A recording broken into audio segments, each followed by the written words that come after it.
Hello, welcome back to the Afridome. I've got the PJ here with me, and we're going to discuss something that might change the way you think about cattle, the way you go around cattle, and every textbook that we've ever learned and looked at in the past.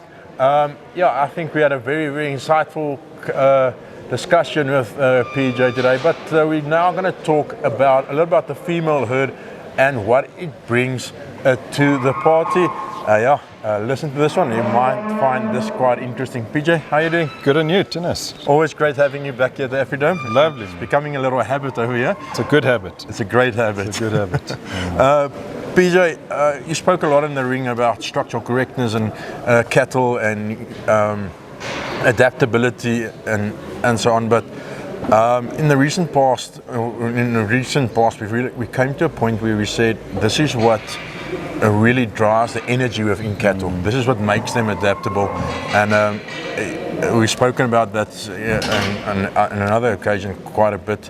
But where does the energy in my herd come from, and how's it carried over? Let's start that from a basic point of view. Well, I think up until very recently, the assumption was that 50% of a offspring of a calf comes from the dam and 50% from the sire, and this has been built into every algorithm for EPDs or EBVs or genomics.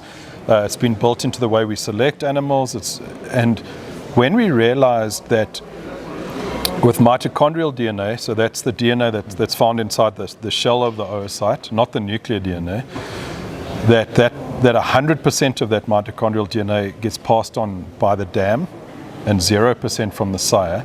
So those are like traits like adaptability and appetite coming from the dam. The mitochondria also fires up the cells, so it allows a lot of genes to actually activate. It allows genes to be turned on. It's like electricity. That means that we need to shift the percentage of influence that a calf gets from the dam and the sire from 50-50 to I'm going to put my neck out there and say it's somewhere closer to 70% for several reasons. Okay, the first one is that the education a calf gets from when it's born until it's weaned is essential if that calf is going to be practical and functional in the herd. That all comes from the mother. Okay, and that education is what to eat, what not to eat, how to graze, when to lie down, pecking orders within herds, just how to be a ruminant and function within a herd. The second part is colostrum. I mean, if a calf doesn't get the right colostrum early on in those first couple of days, it'll never express its genetics moving forward. That 100% comes from the dam. What happens in the fetus while that cow is gestating, that fetal programming, the environment inside the womb, that all comes from the cow. Okay. And then when you consider that mitochondria that gets passed down the dam line or the mother line is all coming from the cow, then we're talking a 70-30 split. So what I'm trying to say by that is that in order to build a good herd, you've got to identify the cows and the cow families to move you forward, where the bull's still very important, okay? But because the bull's only giving you nuclear DNA, it's not giving you mitochondrial DNA, it's got nothing to do with the environment in the womb, nothing to do with colostrum, and nothing to do with education of the calf. The super focus needs to be on those cow herds and making sure that those cow lines and strength of cow families are developed. PJ, with this way of thinking, and I know I'm a great fan of it, and I know you as well. Picking a bull, if you're a bull buyer tomorrow, you should actually say what's the most average bull, the bull that's structurally correct, phenotype is my phenotype that I want on my farm, the size. That's what you're looking for the bull here. You're looking for that sort of bull.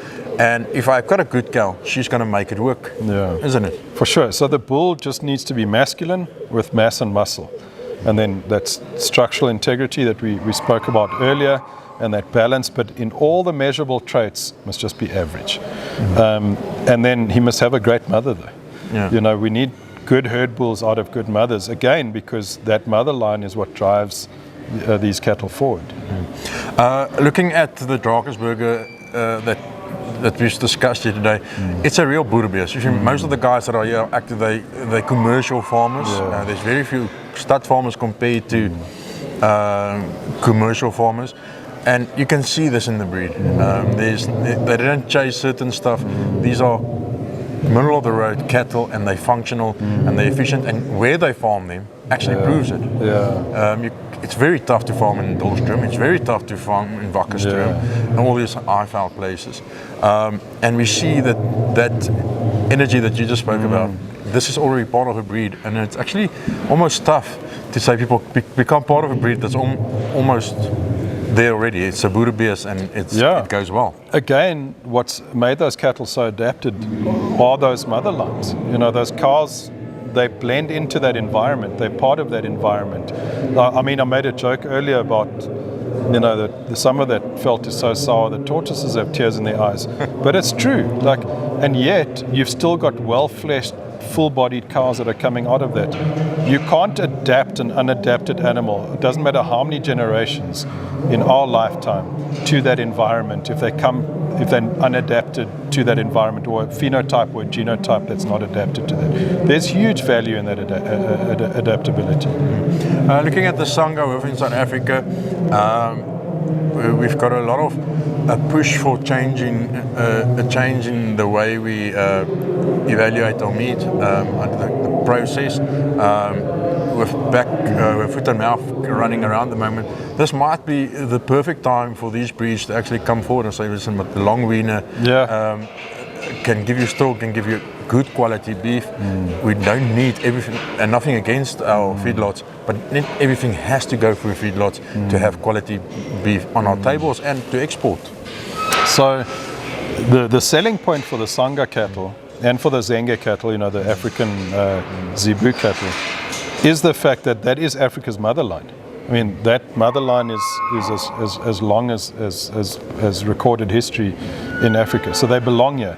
And with a cow family and a cow herd and a motherline like that, you can go in whatever direction you want to. You can appease the current feedlot system. You just put a terminal bull on them and you get that.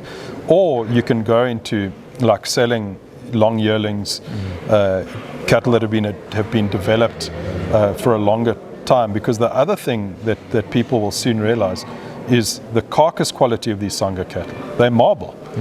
I can just look at them and tell you that they're going to marble. You know, they've got the body type and the phenotype for cattle that are marble, provided that they harvested at the right age. So yeah, like challenges create opportunities. You know, this might be one of those situations. We spoke about the females today from a just a broad spectrum, but what you saw here today, is this what you expected, or was it even better? I mean, the best thing about the Drakensberger breed is once you've seen one, you've seen all of them, you know, and that's such a credit.